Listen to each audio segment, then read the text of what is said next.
নমস্কার, আমি Aditi kitchen and daily ব্লগে সবাইকে স্বাগত। তো আজ বানাবো এঁচোড় চিংড়ির মালাই কোপ্তা।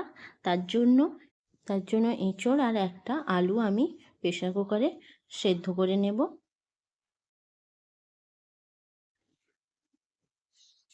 সেদ্ধ হয়ে গেছে। এবার এঁচোড় আর আলুটাকে বের করে নিয়ে ঠান্ডা করে আমি হাতের সাহায্যে এটাকে ম্যাশ করে নেব।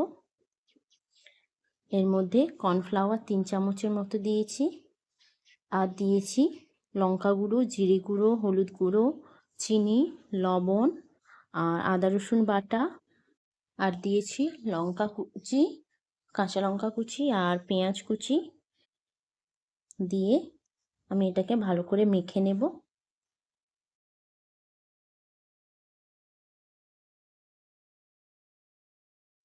মাখা হয়ে গেছে। এবার আমি এগুলোকে কোপ্তা বড়ার মতো করে ভেজে নেব।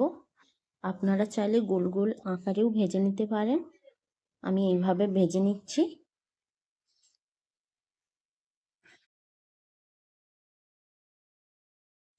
এগুলোকে এবার উল্টে পাল্টে ভালো করে ভেজে নেব মুচমুচে করে। এর মধ্যে বাকিগুলোও ভেজে নেব।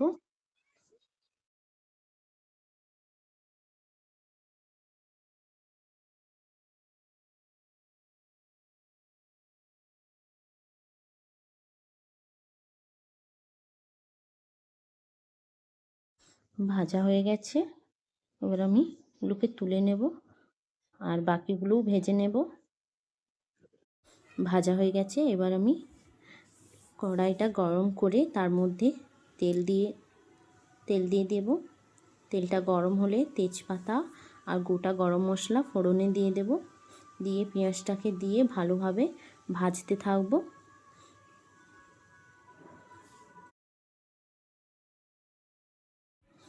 এবার এর মধ্যে টমেটো কুচিটা দিয়েও আমি পেঁয়াজ আর টমেটো কুচিটা ভালো করে কষে নেব। কষানো হয়ে গেলে এর মধ্যে চিংড়ি মাছটাকে আমি দিয়ে দেব। আমি কিন্তু চিংড়ি মাছটা আগে থেকে ভেজে রাখিনি। আমি কষানোর সময় আমি চিংড়ি মাছটাকে দিয়েই কষাতে থাকবো। মশলাটাকে মধ্যে আদা রসুন পেস্ট দিয়ে দিয়েছি। এরপর এর মধ্যে আমি বেসিক যে মশলাগুলো, লঙ্কা গুঁড়ো, হলুদ গুঁড়ো, জিরে গুঁড়ো, আমি একটু কাশ্মীরি লঙ্কা গুঁড়ো দিয়েছি, আর একটু গরম মশলা, নুন, চিনি, হলুদ গুঁড়ো সব দিয়ে আমি অল্প একটু জল দিয়ে ভালো করে কষাতে থাকবো।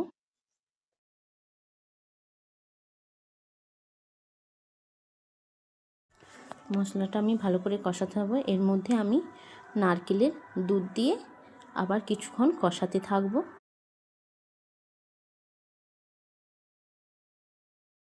মশলাটা থেকে তেল ছেড়ে গেলে এবার আমি নারকেলের দুধ দিয়ে দেব।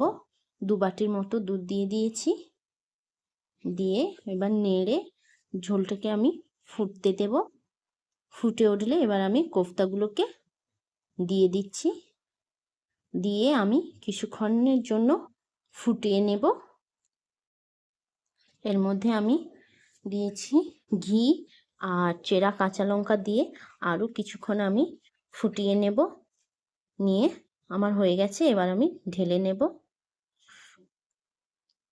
তৈরি হয়ে গেছে আমার চিংড়ি মাছ দিয়ে এঁচোড়ের মালাই কোপ্তা। ভিডিওটি যদি ভালো লেগে থাকে লাইক, কমেন্ট, শেয়ার করবেন এবং চ্যানেলটিকে সাবস্ক্রাইব করার অনুরোধ রইল। এইভাবে একবার বাড়িতে ট্রাই করে দেখবেন।